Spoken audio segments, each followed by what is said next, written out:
Mas eu quero compartilhar com vocês sobre umas coisas que o Senhor tem falado muito em meu coração há esse tempo. Ser aprovado nas provações. Ser aprovado nas provações. Algum de vocês aqui já repetiu uma prova? Só os bons que repetiram, correto? A gente muitas vezes passa por lutas e parece que aquela luta a gente fica repetindo por muito tempo. E quando se repete, às vezes, as mesmas lutas, com os mesmos problemas, significa que a gente não foi aprovado naquela luta. Enquanto não fomos aprovados naquilo, iremos repeti-lo. Mas eu quero compartilhar sobre uma pessoa que venceu muitas provas.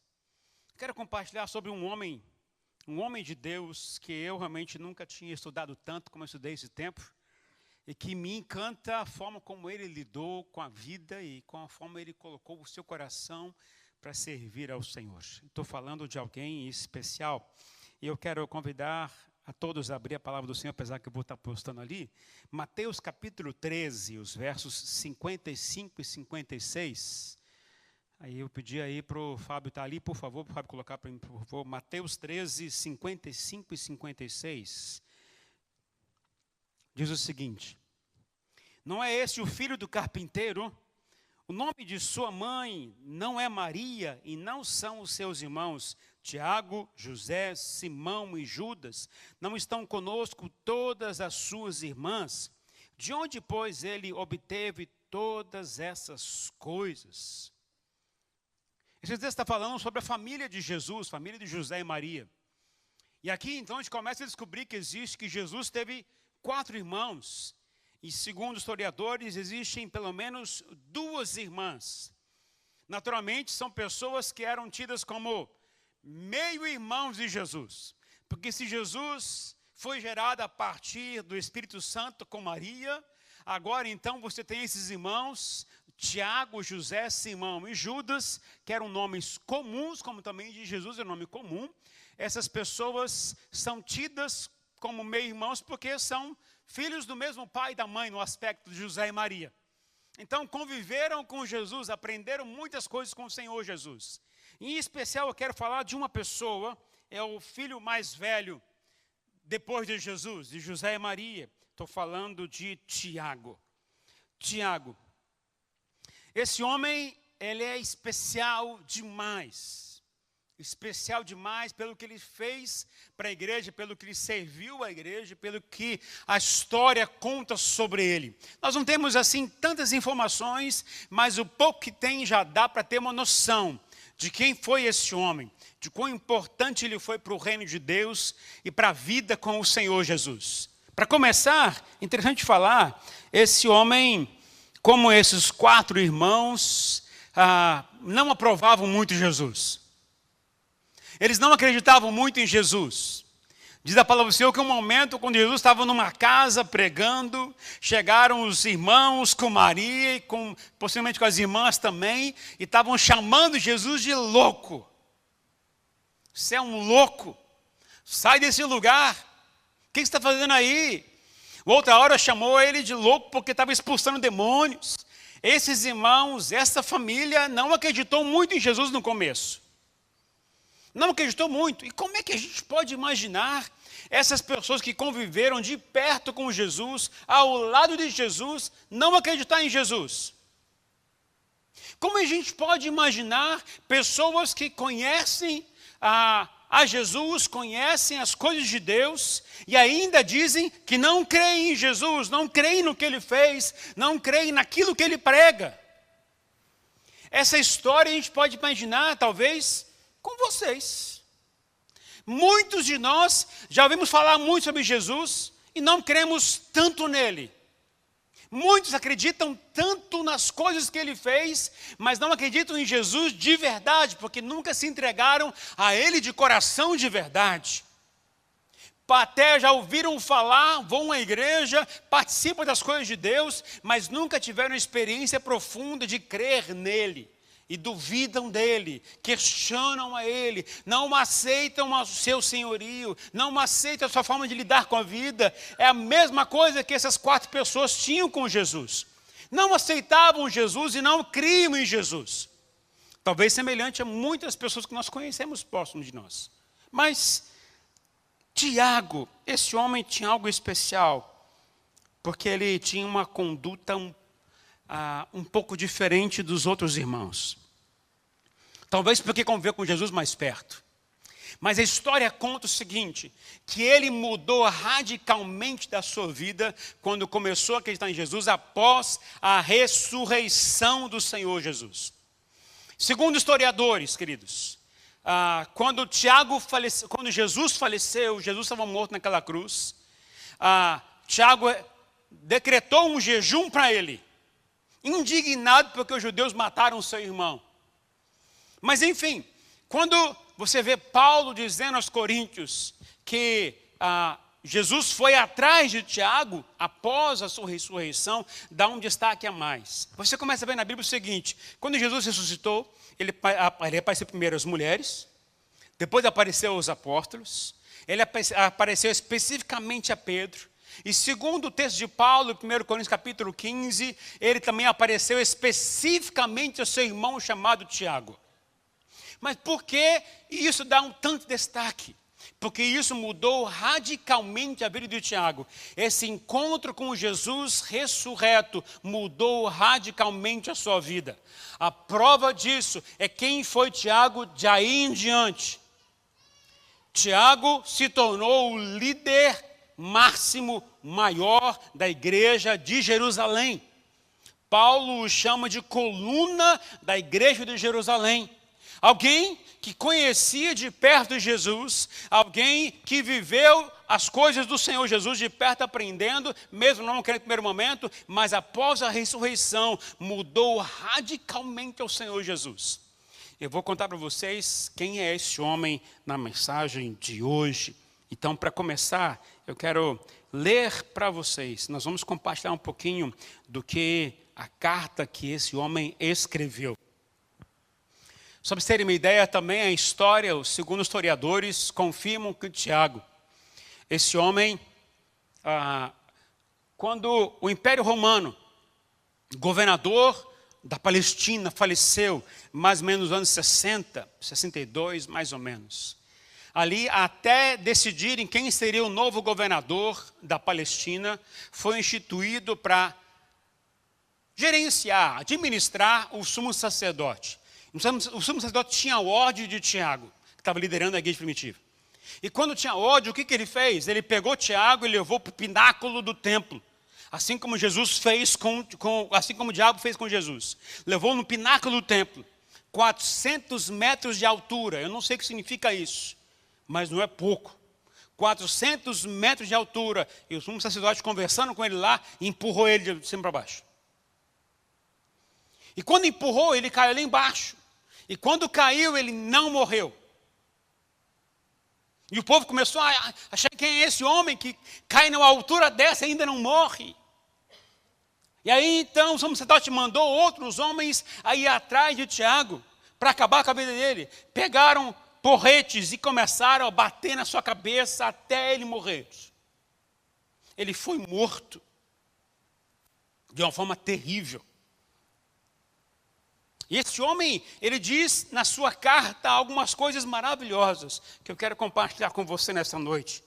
Esse homem que foi líder da igreja, esse homem que foi mártir nos anos 60, da primeira geração. E olha o que fala Tiago capítulo 1, verso 1. Diz o seguinte: Tiago, servo de Deus e do Senhor Jesus Cristo, às 12 tribos dispersas entre as nações, saudações. Olha que coisa linda, esse Tiago que é irmão do Senhor escreveu a carta de Tiago, lá no finalzinho da Bíblia. Ele começa se autoafirmando que eu sou servo de Deus e servo do Senhor Jesus Cristo. Pergunto a você, você gostaria de ser servo do seu irmão mais velho? Você aceitaria ser servo do irmão mais velho? Quem é que aqui tem irmão mais velho? Tem alguém que tem irmão mais velho? É bom ser seu filho do meio ou caçula? Queridos, eu tenho um trauma desde a infância. A minha irmã mais velha, ela abusava de mim. Ela deve estar vendo o vídeo, se não tiver, ela vai ver isso aí depois. Depois vai falar comigo na minha orelha. Mas a minha irmã, ela ia para o quarto dela, deitava na cama, eu ia para o meu quarto do lado, deitava na cama. A minha irmã, ela era maldosa, gente. Muito maldosa. Ela chamava do quarto, Heber, e eu, fala, pega uma água para mim. E o bobo que ia. Pensa numa coisa ruim. Sabe, ela me pedia água, eu tinha que buscar água para ela, e eu assim, sabe, mandava. Você imagina Tiago dizer, Jesus, tu és o meu Senhor. Naquela época, dizer que Jesus é Senhor é quase dizer o seguinte, pode me matar. Porque só uma pessoa era tida como o Senhor na sociedade, César. Mas Tiago, irmão de Jesus, ele declarou em alto e bom tom, e ainda escreveu uma carta que era para todo mundo daquela região. Escreveu uma carta dizendo o seguinte, Jesus, ele é o Senhor, o meu Senhor. Alguém que conheceu de perto com Jesus, viveu de perto com o Senhor Jesus, que no começo não acreditou, agora ele diz, ele é o meu Senhor. Mas por que ele disse que ele é o meu Senhor? Porque ele viu Jesus ressurreto. Ele teve um encontro com o Senhor Jesus que renasceu, que viveu de volta. E esse encontro mudou radicalmente a sua vida, ao ponto dele chamar o seu irmão agora de meu Senhor. Eu sou servo dele. Sabe o que significa ser servo? A palavra original é escravo. Tiago está dizendo, eu sou escravo de Jesus. Sou escravo do Senhor Jesus. Aí você começa a ver o coração desse homem. Quem ele era, o que ele fez. E ele escreveu a carta destinada às 12 tribos dispersas entre as nações. Quem são essas 12 tribos? Está falando sobre judeus. Judeus que eram messiânicos, ou seja, que converteram-se ao Senhor Jesus. Esses judeus estavam dispersos em toda a Palestina, na verdade, em todo o mundo presente naquele lugar. Todo lugar onde tinha uma chance de ter um comérciozinho, lá estava um judeu. Já viu algum lugar isso ou não? Tinha um comércio montado, lá tinha um judeu controlando aquele comércio. O judeu, ele era tido como homem do comércio, o homem do negócio. E onde ele chegava, ele conseguia isso. E ele conseguia isso porque tinha jeito para as coisas. Mas Tiago fala em toda essa carta, ele está dizendo o seguinte, vocês que são judeus esparramados por esse lugar todo, vocês que ficaram muito prósperos, e existem muitos judeus também que não conseguiram vencer na vida como comércio, como comerciais. Mas eles sofreram muito, e Tiago começa então a condenar demais a postura desses homens ricos como pobres. Vocês são judeus, vocês estão equivocados na postura de vocês, sendo rico, sendo pobre, vocês estão com o coração errado. Mas enfim, isso é da carta inteira. Mas aqui Tiago diz o seguinte, essa carta é para todos vocês. Não é especificamente para uma igreja. Não é a igreja de Filipos, igual Paulo escreveu, a igreja de Colossenses, igual Paulo escreveu, mas é para todas as pessoas, todos os judeus. O que significa isso? Que essa carta era uma carta aberta. Todos tinham acesso e poderiam ter acesso a ela. E isso é uma das coisas que a gente tem que entender, que isso era o coração de Tiago. Tiago queria instruir esse povo com relação à vida como deveria ser. E aí, então, ele começa a escrever a carta a partir de então. Ele escreve da seguinte maneira. E aí ele começa a dizer o seguinte, olha o que ele fala no começo da carta, os versos 2 até o verso 4. Tiago 1, os versos 2 até o 4. Diz assim a palavra de Deus. Meus irmãos, está falando para esses judeus, considerem motivo de grande alegria o fato de passarem por diversas provações. Pois vocês sabem que a prova da sua fé produz perseverança, e a perseverança deve ter ação completa, a fim de que vocês sejam maduros e íntegros, Próximo. Sem que falte a vocês coisa alguma. Tiago começa a dizer o seguinte: olha, vocês que foram dispersos, vocês que estão esparramados em todos os lugares, entendam bem uma coisa. Vocês que são cristãos, entendam bem uma coisa. Passem por todas as provas que vocês forem passar com alegria. Pergunta você: como passar por provas alegre? Alguém consegue passar por prova alegre, sorrindo? Alguém consegue passar por uma luta grande sorrindo? Difícil, não é verdade? Mas como se consegue passar por uma prova sorrindo? O Tiago começa a escrever no capítulo 1 explicando como isso pode acontecer. E a forma como ele diz isso é colocando para eles o propósito pelo qual eles vão ter que passar pelas provas.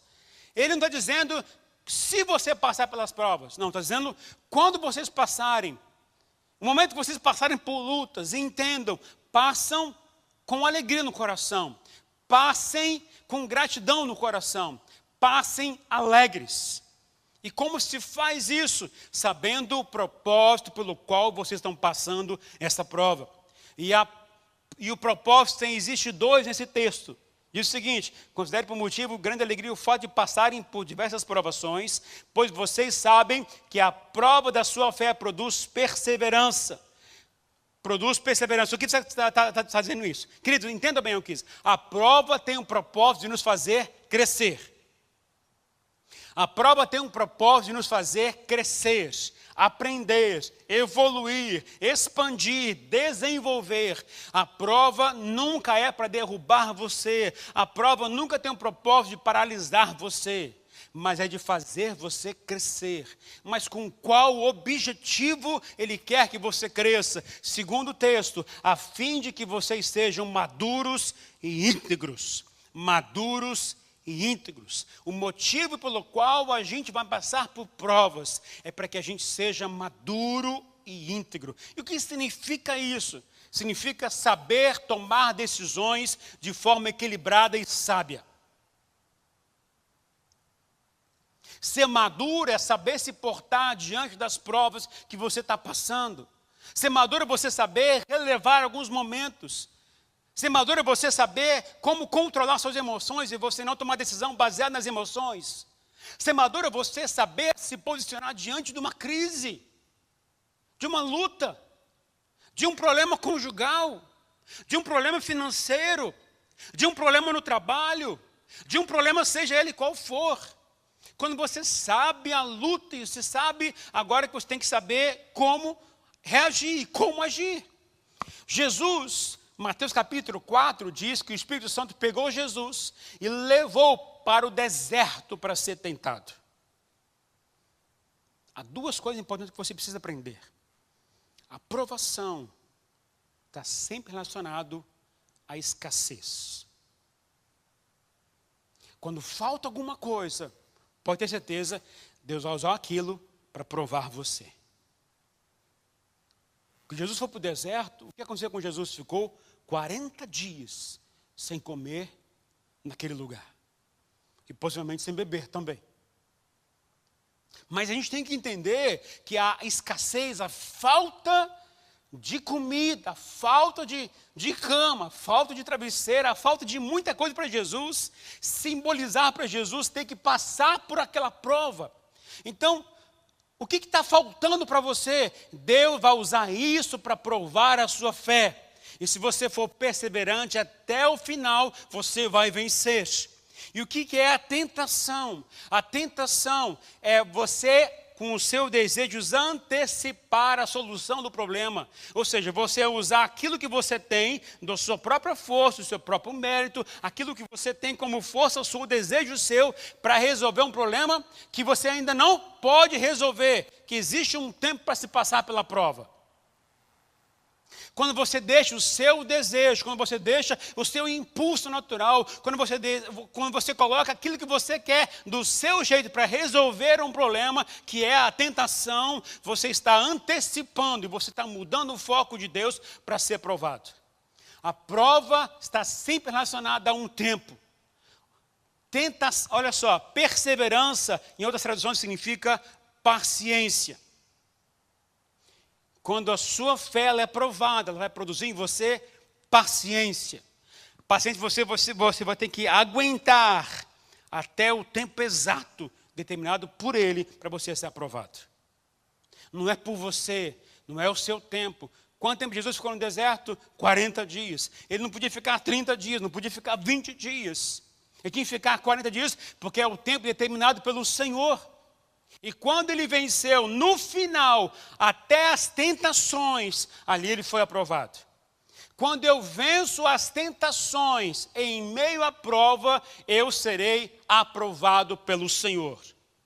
Quando eu estou sendo provado na minha fé, e se a minha fé está sendo testada pelo Senhor, ou seja, quando eu falo isso significa o quanto você confia em Deus, o quanto você depende de Deus, aí você começa a passar lutas maiores, porque a questão não vai resolver para você, vai piorar por sinal para você, mas aí nesse meio termo você começa a ficar chateado, tenso, duvidando de Deus, aí começam as tentações, e a tentação vem sempre aonde? Na sua mente. O diabo vai usar a sua mente para tentar balançar você, para você duvidar de Deus.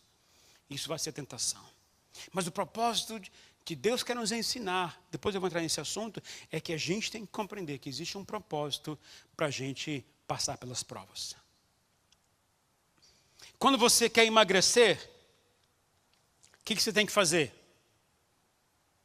Mudar a alimentação e fazer exercício. É ou não é verdade?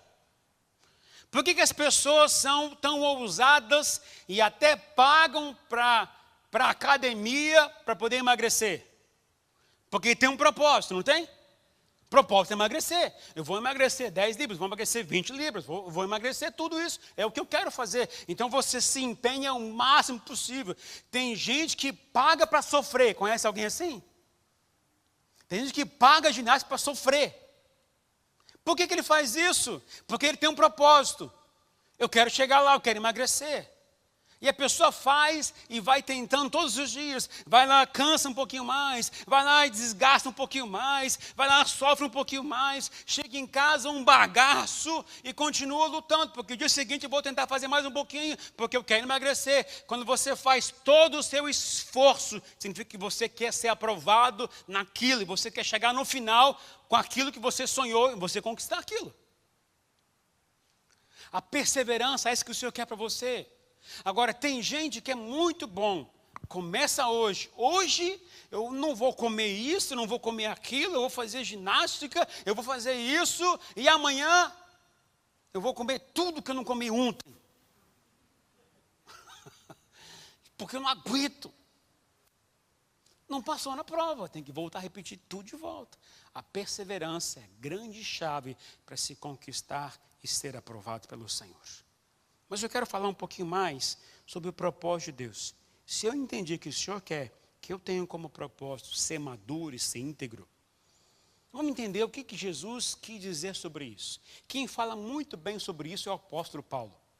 Paulo explica um pouquinho mais sobre o que é esse ser aprovado e o que é esse ser maduro e ser íntegro.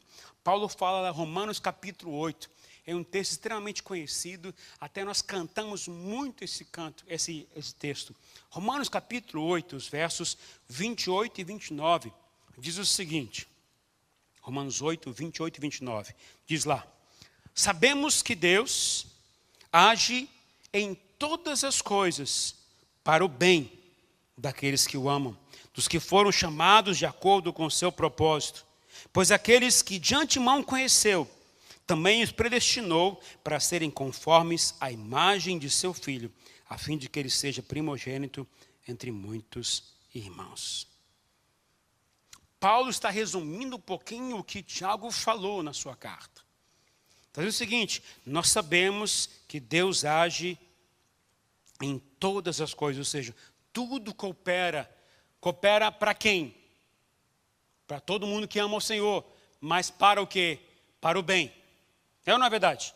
Todas as coisas cooperam para o bem, para o bem. Vamos entender uma coisa, como é que você define esse bem?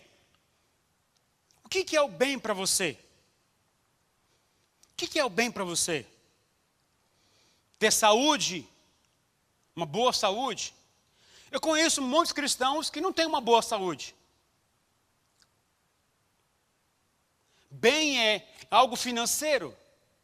Está estável financeiramente falando. Eu conheço muita gente com muita crise financeira, mas que continua firme com o Senhor. Bem é você estar estável na sua família, na sua casa. Eu conheço muita gente que luta para que haja paz em casa e ainda é cristão. Eu conheço muitas pessoas que se dizem cristãos, mas vivem uma crise enorme no trabalho. Significa que Deus está falhando com a sua promessa? Todas as coisas cooperam para o bem daqueles que amam o Senhor? Será que é isso que o Senhor está dizendo nessa palavra? Será que esse bem significa algo que a gente considera como a melhor coisa que existe? O bem é aquilo que os nossos olhos humanos dizem que é correto? É uma pessoa sem problema, é uma pessoa sem crise, é uma pessoa que não tem problema financeiro, é uma pessoa que não tem problema em casa, é uma pessoa que não tem problema no trabalho, é uma pessoa que não tem problema nos relacionamentos. Isso é o bem? Então talvez muitos de nós vão dizer o seguinte: isso aqui não é bom para mim. Não é? Eu já passei algumas experiências boas de questionar o Senhor sobre essa frase, quando eu não tinha muito entendimento do que era isso. Um belo dia, eu estava indo em direção à igreja. Eu era pastor na igreja lá em Presidente Prudente, interior de São Paulo. Eu estava indo de carro para lá. E uma mulher atravessou, no Brasil, todo mundo sabe que dirigir, você passar no semáforo à esquerda, é contra a lei, né? E essa mulher entrou no semáforo à esquerda e me pegou cheio. Na hora bati a cabeça no volante, no vidro. Aí o irmão disse para mim assim: pastor, tudo coopera para o bem. E eu falei: bem de quem? Bati o carro, minha cabeça ficou machucada, fiquei tonto, não cheguei na igreja direito. Que bem que é esse? Que bem que é esse? Outras pessoas me disseram alguns momentos terríveis na vida quando perderam um ente querido. A pessoa está lá sofrendo pela perda de alguém que amava um parente, e outro vem dizer o seguinte: meu irmão, não liga não, tudo coopera para o bem daqueles que amam o Senhor. Falei, legal falar isso para alguém que está sofrendo? Você acha que isso é confortador? Você acha que isso é bom? Que bem que é isso que Deus está dizendo? Significa não ter problema, significa não ter sofrimento, significa não passar em crise, significa não sofrer consequências ruins no mundo. Que bem que é isso que Deus está dizendo que a gente vai ter. Queridos, esse bem, na ótica de Deus, nunca é algo confortável para a gente. Nunca é algo tão bom para a gente.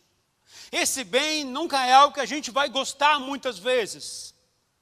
Porque o texto diz o seguinte: todas as coisas cooperam para o bem daqueles que amam o Senhor, dos que foram chamados de acordo com o seu propósito. Pois aqueles que de antemão conheceu, também os predestinou para serem conformes à imagem do seu Filho. Sabe que bem que é este? O bem que Deus está dizendo é que você seja semelhante ao Senhor Jesus. O bem que Ele está ensinando não tem nada a ver com conforto, com segurança, com estabilidade, que não ter problema. Aliás, ser cristão é enfrentar lutas e lutas maiores ainda.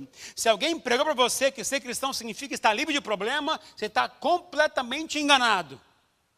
Eu diria que significa enfrentar mais problema ainda. São mais lutas ainda. Então por que eu vou me tornar crente? Porque quando eu me torno crente em Jesus, Ele é a minha força para enfrentar todos os meus problemas. Deu para entender, queridos? É Ele que me dá força para enfrentar tudo que eu vou ter que enfrentar neste mundo. É Ele que vai me dar segurança. Não é o que o mundo diz que vai ser importante, mas o que Ele diz que é importante para a minha vida. Então, que bem que é esse que Deus está dizendo? Qual é o bem que Deus quer que a gente seja, que tenha? Esse bem significa nos tornar cada vez mais semelhante ao Senhor Jesus. Porque esse é o propósito de Deus para a gente. Por que você está sendo aprovado? Para você ser semelhante ao Senhor Jesus. Quando eu preguei aqui há 2 semanas atrás sobre que a igreja é uma grande família, essa é a ideia de Deus para a gente. Todos nós vamos nos tornar uma família só em Cristo Jesus. O que significa isso? Vamos nos tornar cada vez mais parecidos com Ele. O bem que o texto está nos ensinando é ser cada vez mais parecido com o Senhor Jesus. O que significa isso? Aprender a suportar críticas, aprender a sofrer com as rejeições, aprender a sofrer com a inimizade, aprender a enfrentar as desavenças, amar as pessoas que são seus inimigos, orar por aqueles que querem o seu mal. O bem que Deus quer para mim e para você está totalmente relacionado à vida de Jesus. E eu pergunto a você, Jesus foi rico? Tinha muito dinheiro? Tinha muitas casas? Tinha fortuna?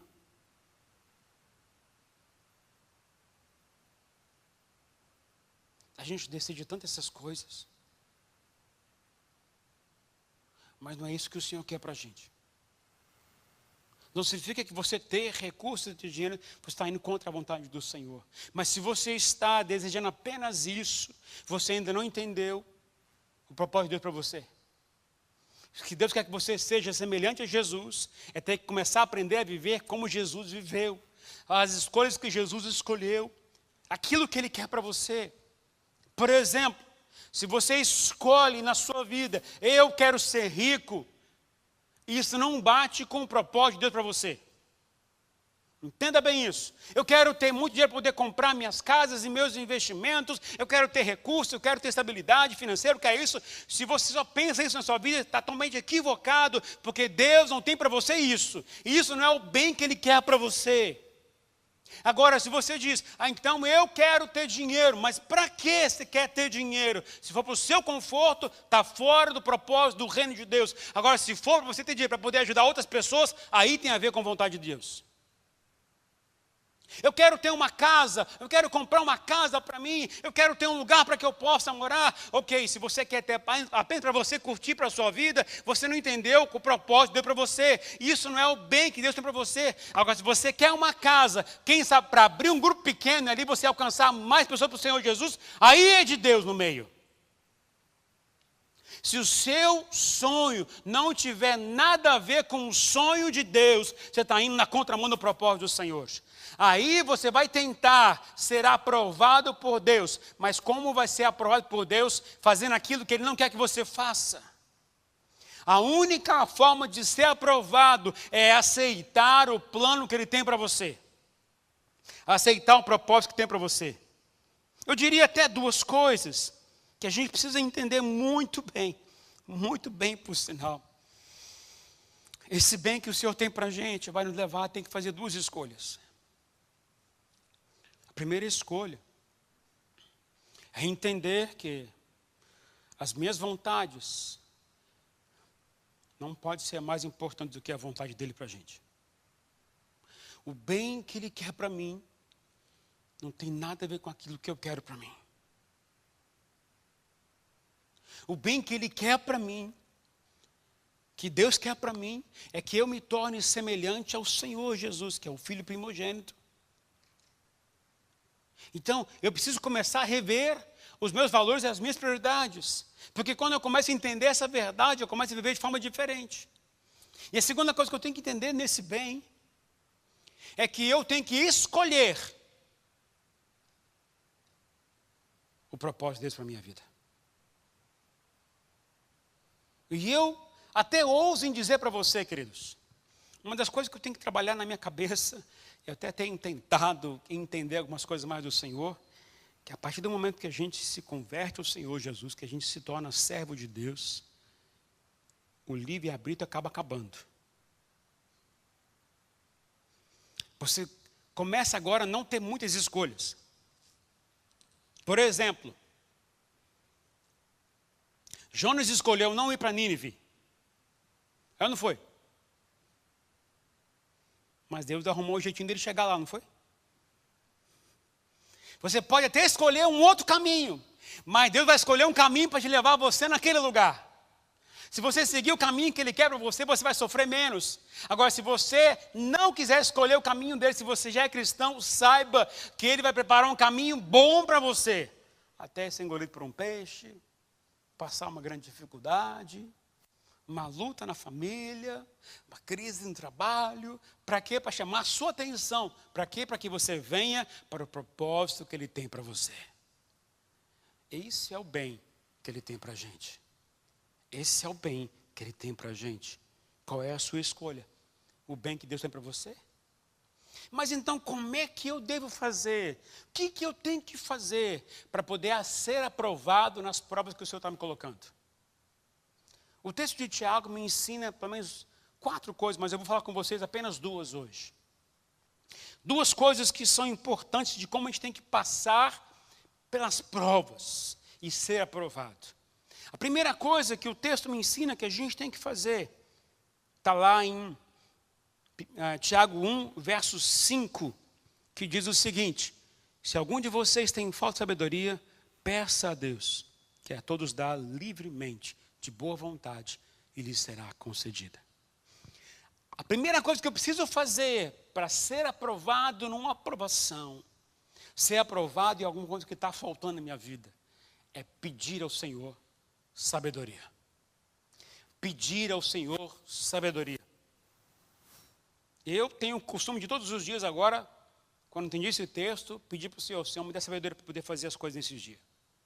Em tudo que eu vou fazer, eu preciso pedir ao Senhor me dar sabedoria. Porque nem sempre a gente acerta. Nem sempre a gente dá o ponto correto, a gente fala de forma correta, a gente escolhe de forma correta. O que o texto quer dizer sobre a questão de sabedoria? Como é que a gente tem que escolher? O que é importante na sabedoria? A sabedoria vai me ajudar a tomar decisões, não com base nas emoções, mas com base no propósito de Deus para a minha vida. A sabedoria, queridos, o que é sabedoria? Olha só, vamos tentar diferenciar. Inteligência é conhecimento. Então, você aprendeu coisa, você está começando a ser mais inteligente, você está adquirindo conhecimento. A sabedoria é você usar o conhecimento que você teve. Então, inteligência é você acumular conhecimento. Sabedoria é você saber aplicar aquilo que você aprendeu no seu dia a dia. Isso é ser sábio. Não é idade. É você saber aplicar o seu conhecimento no seu dia a dia. Isso é sabedoria. Então, quando eu começo a pedir, Senhor, me dá sabedoria para saber escolher, significa que eu estou pedindo, Senhor, eu não quero agir baseado nas minhas emoções, mas eu quero agir baseado no propósito ao qual o Senhor quer para a minha vida.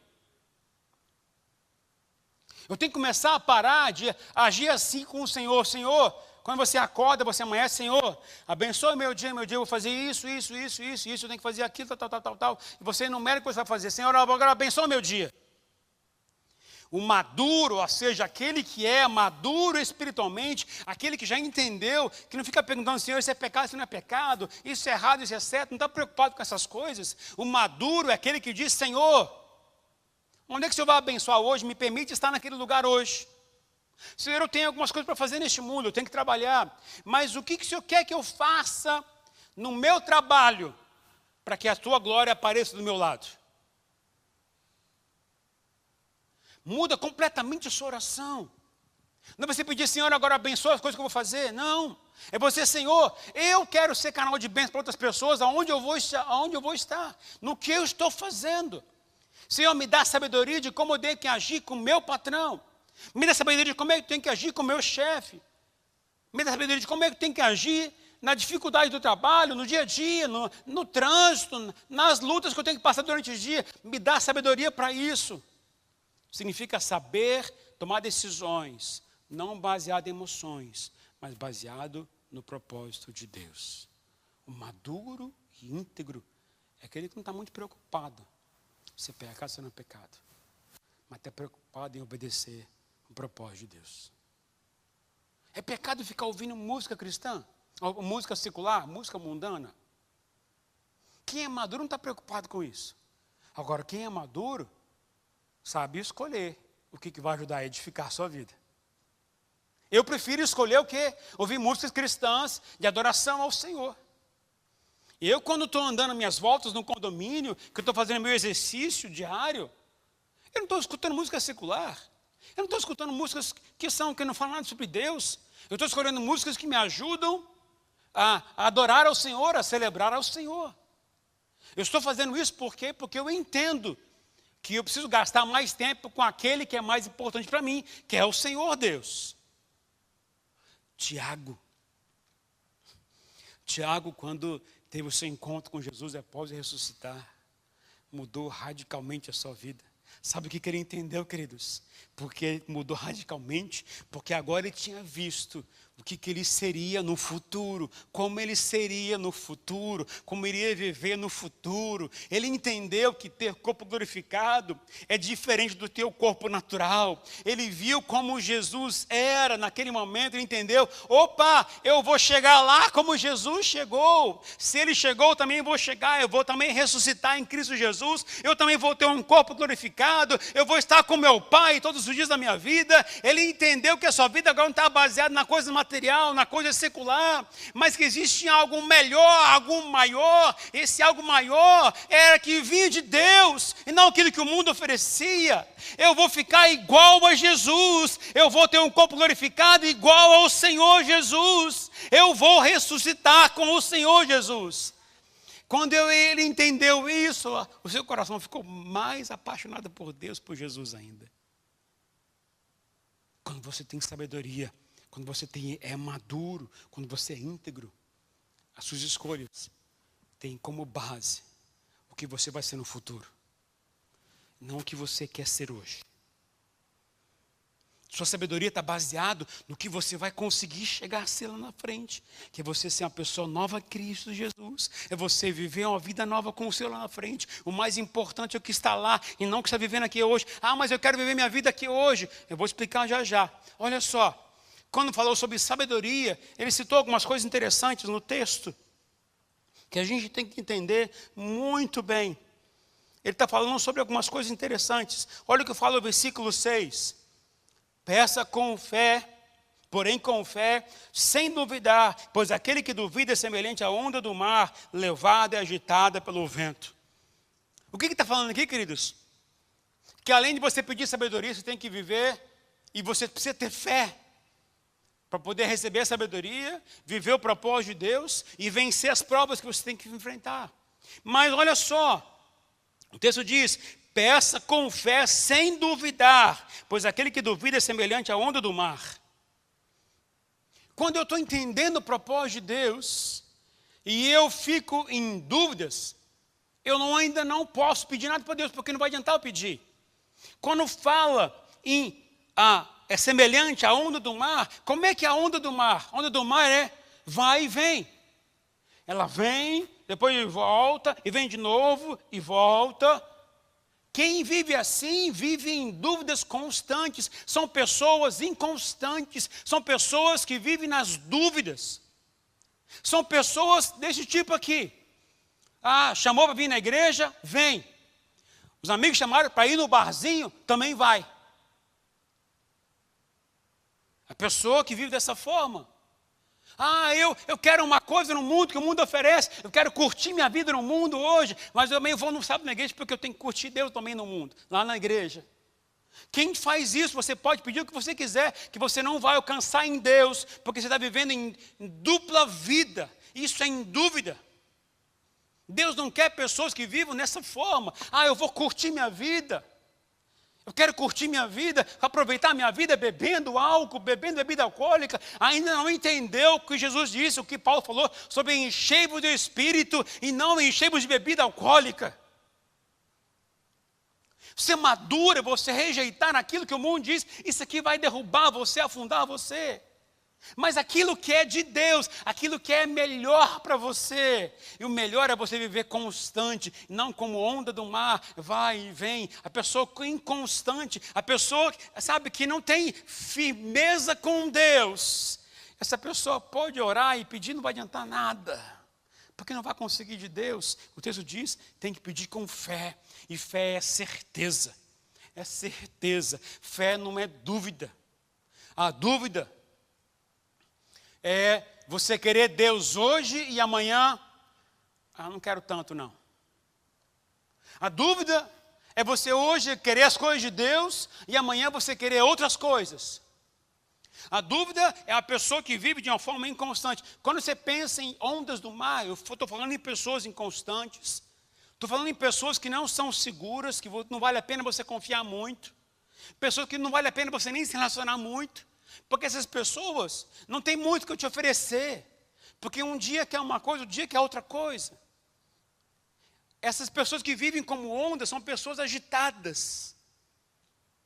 Então, um dia está agitadíssimo, um dia quer tudo, outro dia não quer nada.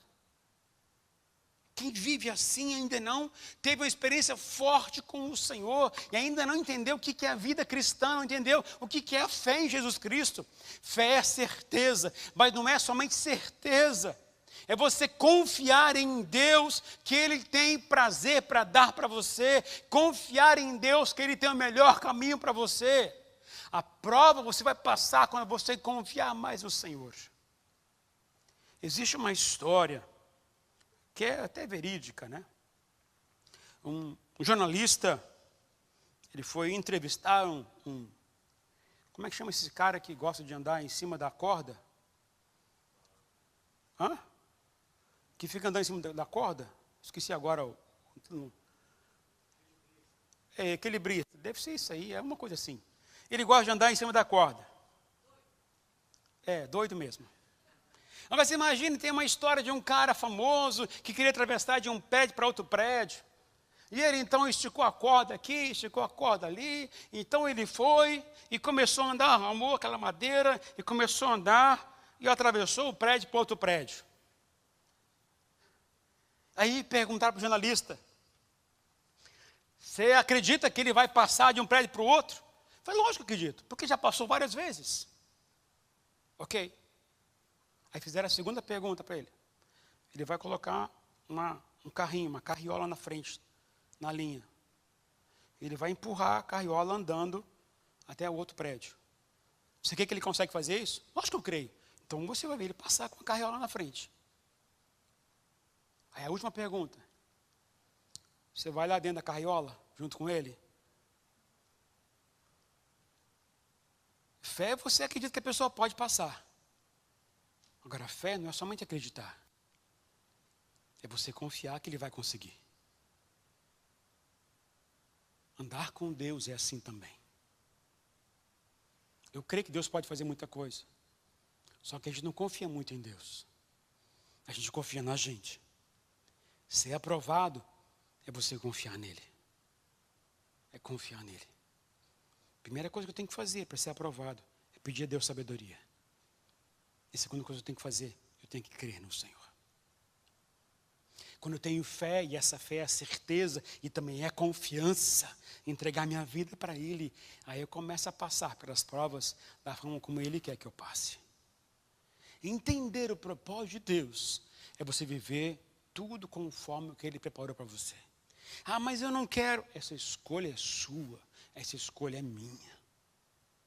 Tiago disse, eu sei em quem tenho crido.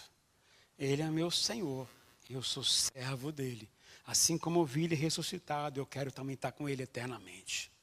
Tiago disse, vale a pena fazer isso. Eu posso ser jogado do pináculo, eu posso ser apedrejado, eu posso levar um porrete na cabeça. Tudo pode acontecer comigo, mas eu não largo esse Deus. Eu posso ser aprovado em todas as coisas na minha vida, mas eu não abro mão de Deus. Porque eu sei onde eu vou chegar com o Senhor. Se você tiver isso no seu coração firme, aí você vai conseguir vencer essa prova. Ser aprovado nas provações é entender que existe um propósito em tudo. E é o seu bem. E o seu bem é ser igual ao Senhor Jesus. E o seu bem é se parecer com o Senhor Jesus. Feche os seus olhos, por favor. Talvez você queira dizer assim, mas pastor, eu não concordo com isso, nem quero para a minha vida isso. Ok, uma escolha sua. Deus nos chamou e designou para a gente um propósito. Se você quer passar na prova, você tem que aceitar o propósito dele para você. E se sujeitar a esse propósito. Quem faz isso se tornará maduro e íntegro diante de Deus. Eu quero convidar você nesta noite. Se você quer pedir, Senhor, então me ajuda a passar por essas provas que eu estou passando aqui hoje. Eu estou com muita escassez, estou com muita dificuldade. Se você quer pedir que Deus te ajude, e você pode viver compreendendo o Senhor, então você tem que pedir, Senhor, me dá sabedoria, me dá fé para isso. Eu quero te convidar você a se ajoelhar onde você está. Se você quer dizer, Senhor, me ajuda a passar por essas provas, então peça para Ele, Deus, me dá sabedoria e me dá fé. E eu quero o bem que o Senhor quer para a minha vida. Eu aceito a proposta do bem que o Senhor quer para a minha vida. Então, se você quer dizer, Senhor, que você aceita essa proposta e quer viver conforme a vontade de Deus, então convido você a se ajoelhar onde você está. E dizer, Senhor, eu preciso passar nessas provas. Eu preciso ser aprovado. Não quero ficar repetindo os mesmos problemas. Não quero ficar repetindo. Não quero ficar que nem ondas do mar. Hoje eu creio, amanhã eu não creio. Eu quero isso aqui hoje, eu não quero isso aqui hoje. Ainda não entendeu o propósito do bem que Deus quer para você. Hoje Deus te confia essa palavra de confiança. Entenda, aceite o caminho, aceite a proposta de vida que Ele tem para você. Senhor, aqui estão os teus filhos. Hoje eles estão ouvindo a sua palavra. Estão entendendo, Senhor, o quão importante é compreender o teu propósito para nós. O teu propósito é nos tornar maduros e íntegros como Jesus foi. Então por isso o Senhor nos ajuda. Dar-nos sabedoria diariamente para como agir. Não baseado em emoções, mas baseado no teu propósito em nossas vidas. Nos dá fé, Senhor, nos ajuda a ter fé, de acreditar mais no Senhor, de crer no Senhor e de confiar mais no Senhor. Assim como a gente canta tantas vezes, todas as coisas cooperam para o bem daqueles que amam o Senhor. Entendemos que essa é a tua palavra, que essa é a vontade do Senhor. E eu te peço, Pai, fortalece cada um dos teus filhos, assim como o Senhor tem me fortalecido nas provas que eu tenho passado. Algumas delas, Senhor, eu estou repetindo, porque eu não estou sabendo lidar com elas. Mas eu te peço, por favor, me ajuda, me dá sabedoria e me dá fé, para que eu possa vencer cada uma delas. Te peço também que o Senhor faça o mesmo com os teus filhos. Seus filhos que estão hoje se ajoelhando, dizendo, Senhor, me ajuda a vencer cada uma dessas provas, de cada uma dessas lutas. Me fortalece, para que eu possa ser perseverante e ser vencedor para a glória do Senhor. Sustente e guarde cada um dos teus filhos. É minha oração, em nome do Senhor Jesus. Amém e amém.